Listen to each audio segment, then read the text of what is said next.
تفسیر القرآن آج کا سبق سورۃ الاعراف آیت نمبر 26۔ اعوذ باللہ من الشیطان الرجیم، بسم اللہ الرحمن الرحیم۔ یا بنی آدم قد انزلنا علیکم لباسا یواری سوآتکم وریشا ولباس التقوی ذالک خیر ذالک من آیات اللہ لعلہم یذکرون۔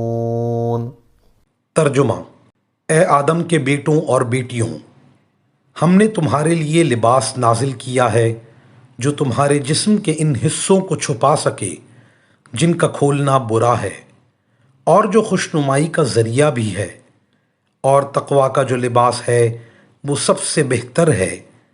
یہ سب اللہ کی نشانیوں کا حصہ ہے جن کا مقصد یہ ہے کہ لوگ سبق حاصل کریں۔ آیات 26 سے 32 تک اہل عرب کی ایک عجیب و غریب رسم کے پس منظر میں نازل ہوئی ہیں، جس کی تفصیل یہ ہے کہ مکہ مکرمہ کے قریب رہنے والے کچھ قبیلے مثلا قریش حمص کہلاتے تھے۔ عرب کے دوسرے تمام قبیلے حرم کی پاسبانی کی وجہ سے ان لوگوں کی بڑی عزت کرتے تھے۔ اسی کا ایک نتیجہ یہ تھا کہ عربوں کے عقیدے کے مطابق کپڑے پہن کر طواف کرنا صرف انہی کا حق تھا۔ دوسرے لوگ کہتے تھے کہ جن کپڑوں میں ہم نے گناہ کیے ہیں ان کے ساتھ ہم بیت اللہ کا طواف نہیں کر سکتے۔ چنانچہ یہ لوگ جب طواف کے لیے آتے تو حمص کے کسی آدمی سے کپڑے مانگتے۔ اگر اس کے کپڑے مل جاتے تو انہیں پہن کر طواف کر لیتے، لیکن اگر کسی کو حمص میں سے کسی کے کپڑے نہ ملتے تو وہ بالکل عریاں ہو کر طواف کرتے تھے۔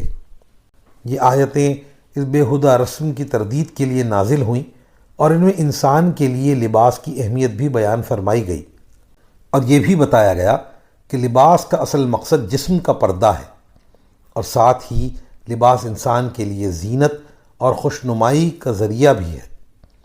ایک اچھے لباس کی صفت یہ ہونی چاہیے کہ وہ یہ دونوں مقصد پورے کرے، اور جس میں لباس سے پردے کا مقصد حاصل نہ ہو اور جس لباس سے پردے کا مقصد حاصل نہ ہو وہ انسانی فطرت کے خلاف ہے۔